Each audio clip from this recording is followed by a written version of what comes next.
You forget how quickly shapeshifting hits, how quickly you forget that it hits like a flash, like the flash of forgetting, like the flash of forgetting yourself. One day, your dead name, and a year later, with 4 names behind you, you arrive at a name that is a 3rd-degree permutation of the aforementioned dead name. That is, you are who you've always been, which is no one really, and maybe you are okay with this. I'm not sure if I am.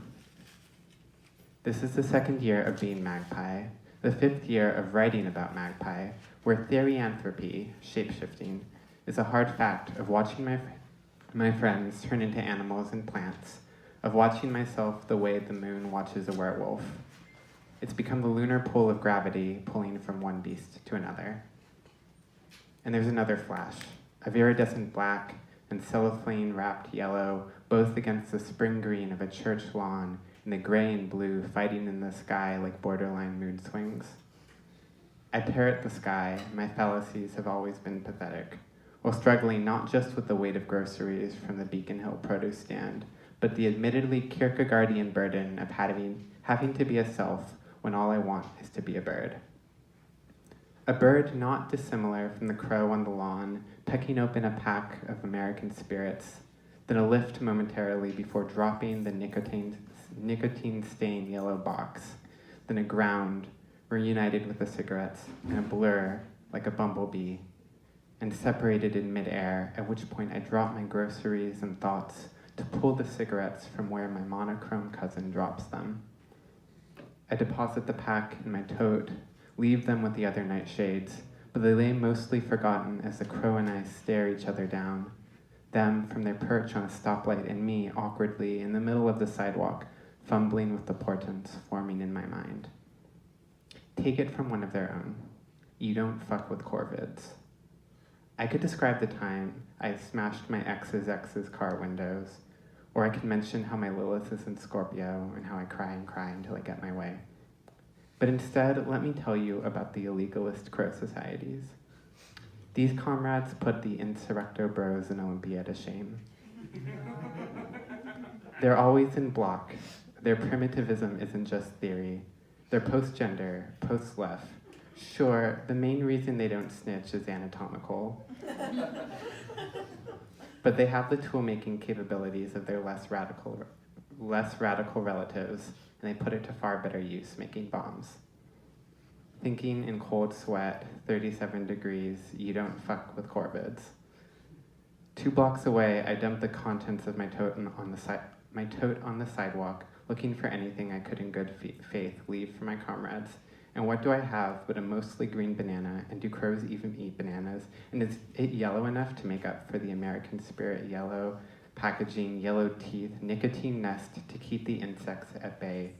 What can a crow do with a banana?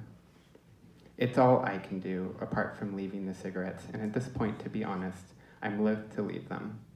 I've already rationalized my fear away as another kind of portent, some gift from the crow gods for this little bird. This bird who hasn't smoked more than half a cigarette, and that was a clove cigarette years ago, for love of the boy who left me, because while reading Pharmacopoeia, I became keenly aware of how little I know about death. That is, sometimes you want to know what it's like to die without dying. Usually it's the other way around, so I feel almost proud of myself for committing to this life for a little while longer. But all I can think about while walking away from that unpeeled banana on fresh cut grass is that I don't have to worry too much about death. The crows will surely see me off. Between waking and not, I pass a gauntlet of masked crows, and for once the language barrier fails, and these insurrectionists, who between their cackles and caws, slip in the same question over and over. Hey man, can I bum a cig? Awake to ticking, not my alarm clock. Consciousness grips my throat and pulls me out of sleep into the first time I wrote about Magpie before we lost our distinctions. Their first appearance was sitting on a pinball machine in the back room of a Seattle cafe, acting extremely calm for someone about to be evicted for being crazy. There was another bird, a starling, who was transfixed by the clatter of the machine eating coin after coin, a polished chrome ball, and I thought magpies were supposed to, and I thought magpies were supposed to be the gullible ones, caught up in the glitter and the flash. This magpie, not yet this magpie, hadn't quite taken form, but this magpie was already starting to imprint. Because this magpie at the time was two names. One, Dante's muse, only scorning him to spit roast angels with St. Teresa. And two, the traveler as thought-form Latin version of one, the true pilgrim as opposed to Dante's self-flattery. But, I tell myself, how can you say that writing your own underworld journey is vaguely fictionalized autobiography? The answer is, of course, fuck Armageddon, this is hell. While shape-shifting is a fact best displayed in the jouissance of feral sex held down by pulled hair, it's also illusory, a game troubled by incredulous laughter when you say your name around straight people. Shape-shifting is a failure the way gender is a failure. The point, however, is to discover in which ways we fail as one beast, and which ways we fail as the other. This failure is at the heart of the almost disappointment not to see a crow alight on the deck outside my kitchen, and to hear not a tapping at my window, but the softest of wind's caresses. In the grove of cottonwoods behind my house, where aflame with the polluting light of the city, the trees mock the sounds of crows were rubbing shoulders with one another, and my heart jumps each time, though I know the curse is just in my head. As I turn my headlight from the nettles and ferns to the birds huddled in their perches and nests, their silhouettes merge into one platonic bird. The trees mimic their sounds while they sleep, and I realize, turning my headlamp off, that we're all shapeshifters. We're collapsed into form by the sun, the moon, the wind, and how they relate to each other, as moonlight is but the sun, as the way